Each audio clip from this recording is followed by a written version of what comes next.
Salut, c'est Mister S et aujourd'hui on revient sur l'épisode 3 de la saison 8 d'American Horror Story.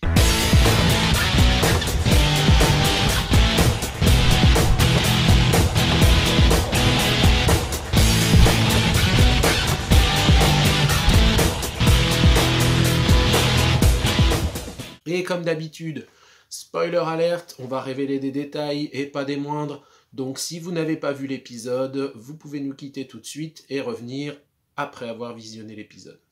Alors en premier lieu, je voudrais revenir sur le titre de cet épisode, Fruits défendus. Donc là, je suis content puisque ma théorie fonctionne. Nous voilà replongés dans le folklore biblique, donc ça fait toujours plaisir quand une grille de lecture s'installe sur le long terme et qu'on la retrouve dans plusieurs épisodes. Ça veut dire que c'était pas juste une théorie fumeuse. Alors ça commence très fort cet épisode avec une scène entre Mallory et Langdon qui est très surprenante puisque Langdon révèle sa véritable nature, donc il s'agit vraisemblablement d'un démon.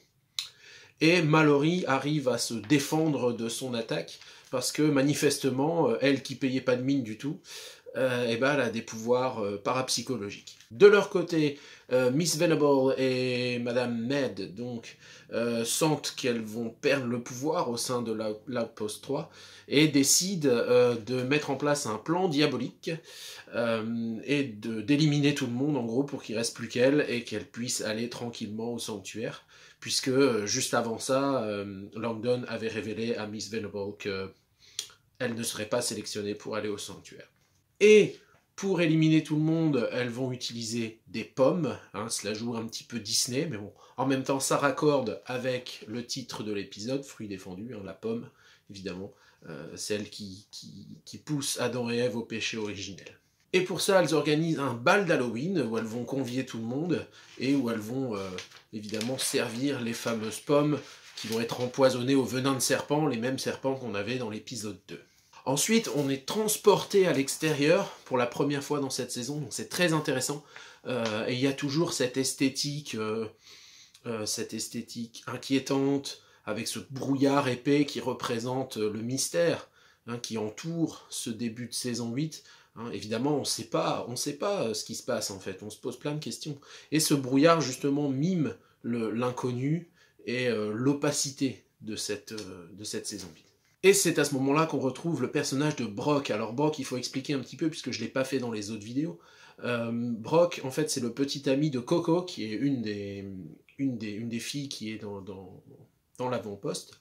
Et elle l'a abandonné, en fait, au tout début de l'Apocalypse. Donc, il y a de fortes chances qu'il soit un petit peu vénère contre elle.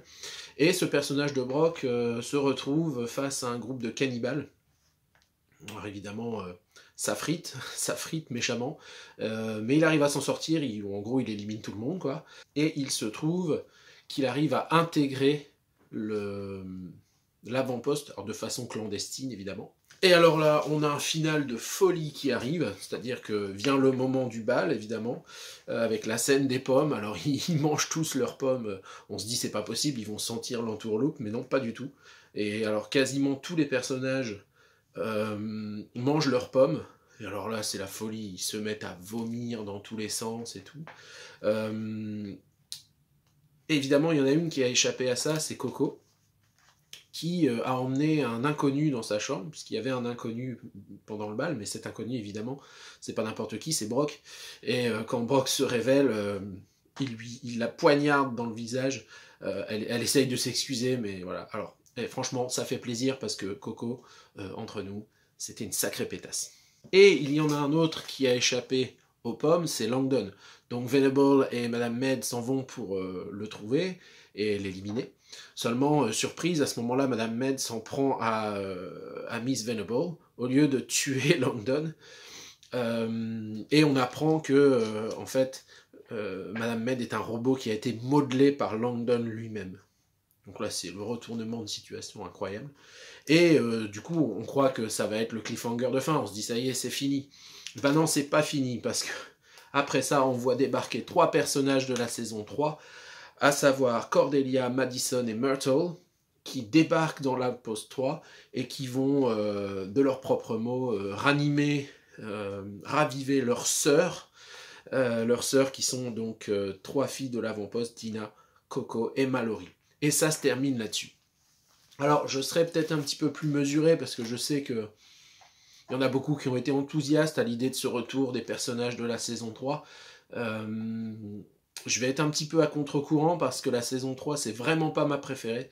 Donc pour le coup, je suis un petit peu moins enthousiaste que les autres de revoir ces personnages sur le devant de la scène. Ça me plaît pas plus que ça. Maintenant, il faut voir comment ça va se goupiller. Jusque-là, cette saison 8 est vraiment excellente et très prometteuse. J'ai adoré la façon dans cet épisode dont il fiche tout en l'air finalement, parce que quasiment tous les personnages y passent, quoi, et on n'est qu'à l'épisode 3. Donc c'est vraiment un nouveau tournant. J'espère que ce tournant va être positif et que je vais continuer d'accrocher comme ça. Voilà, merci de m'avoir écouté. Encore une fois, n'oubliez pas de vous abonner à la chaîne si vous voulez être tenu au courant des prochains contenus, et n'hésitez pas à laisser un pouce en l'air. Merci, ciao.